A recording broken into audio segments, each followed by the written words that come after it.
നമ്മുടെ സബ്സ്ക്രൈബർ ഒരാൾ കമൻറ്റ് ചെയ്ത് ചോദിച്ചിട്ടുണ്ടായിരുന്നു, ഹാൻഡ് ഫീഡ് ചെയ്ത് വളർത്തിയ കുഞ്ഞാണ്, ഒരു ഗ്യാപ്പ് കിട്ടിക്കഴിഞ്ഞാൽ ബേഡ് പുറത്തോട്ട് പറന്നു പോകും, അതിൻ്റെ ചിറക് വെട്ടിക്കഴിഞ്ഞാൽ പറക്കാതിരിക്കുമോ എന്നാണ് ചോദിച്ചത്. ബേഡ്സിൻ്റെ ചിറക് വെട്ടിക്കഴിഞ്ഞാൽ അവർ പറക്കില്ല, പക്ഷേ അത് വെട്ടുന്നതിനൊരു രീതിയുണ്ട്. അതെങ്ങനെയാണെന്ന് ഞാൻ പറഞ്ഞുതരാം. നമ്മൾ കട്ട് ചെയ്യുമ്പോൾ ഒരുപാട് ഉള്ളിലേക്ക് കയറ്റി കട്ട് ചെയ്ത് കളയരുത്. ഈ ഒരു സൈഡ് വശം മാത്രമായിട്ട് കട്ട് ചെയ്ത് കളയാൻ ശ്രമിക്കുക.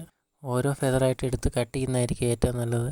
ഈ കാണിച്ചേക്കുന്നിടം വരെ, അതായത് അതിൻ്റെ ഒരു പകുതിയോളം കട്ട് ചെയ്താൽ മതിയാവും. ഒരുപാട് കയറ്റി കട്ട് ചെയ്യരുതെന്ന് പറഞ്ഞത് അതിൻ്റെ മാംസം ഇവിടം വരെ കാണും, അതിൻ്റെ ഒരു പകുതിയോളം മാംസം വരും. അപ്പം നമ്മളവിടെ കട്ട് ചെയ്ത് കഴിഞ്ഞാൽ അവർക്ക് ബ്ലഡ് വരും, അത് ചിലപ്പോൾ ഇൻഫെക്ഷൻ ആവും. കട്ട് ചെയ്യുമ്പോൾ ബേഡിൻ്റെ ചിറക് വിടർത്തി പിടിച്ചിട്ട് ഓരോ ഫെതറായിട്ട് മുകൾ വശവും അതിൻ്റെ താഴ്വശവും കണ്ടിച്ച് കളയുക. അങ്ങനെ അതിൻ്റെ ഒരു പകുതിയോളം ഫെതർ കട്ട് ചെയ്ത് കളയുകയാണെങ്കിൽ അവരൊരുപാട് പറക്കില്ല, എന്നാൽ അത്യാവശ്യം പറക്കാനും പറ്റും. അങ്ങനെ കട്ട് ചെയ്യുന്നതായിരിക്കും ഏറ്റവും നല്ലത്. നമ്മൾ ഹാൻഡ് ഫീഡ് ചെയ്ത് വളർത്തുന്ന സമയത്ത് തന്നെ പുറത്തൊക്കെ കൊണ്ട് ഹാൻഡ് ഫീഡ് ചെയ്ത് കാണിക്കുവാണെങ്കിൽ അവർക്ക് പുറത്തോട്ട് പോകാനുള്ള ടെൻഡൻസി കുറഞ്ഞു കിട്ടും. ഇല്ലാന്നുണ്ടെങ്കിൽ നമ്മൾ ബേഡ്സിനൊക്കെ മേടിച്ചിടുന്ന ഒരു ബെൽറ്റ് ഉണ്ട്, അത് മേടിച്ചിട്ടാലും മതിയാവും. പെറ്റ് ഷോപ്പിലൊക്കെ പോയി ചോദിച്ചു കഴിഞ്ഞാൽ കിട്ടും. അതിൻ്റെ കുഞ്ഞിലോട്ട് നമ്മൾ ഇടിപ്പിച്ചതിനെ പഠിപ്പിക്കുകയാണെങ്കിൽ അവരെപ്പോഴാണേലും അത് ഇട്ടോളും, പ്രശ്നമൊന്നുമില്ല. അവർക്ക് ഇട്ട് കൊടുത്തിട്ട് നമുക്ക് പുറത്തൊക്കെ കൊണ്ടുപോകാൻ പറ്റും.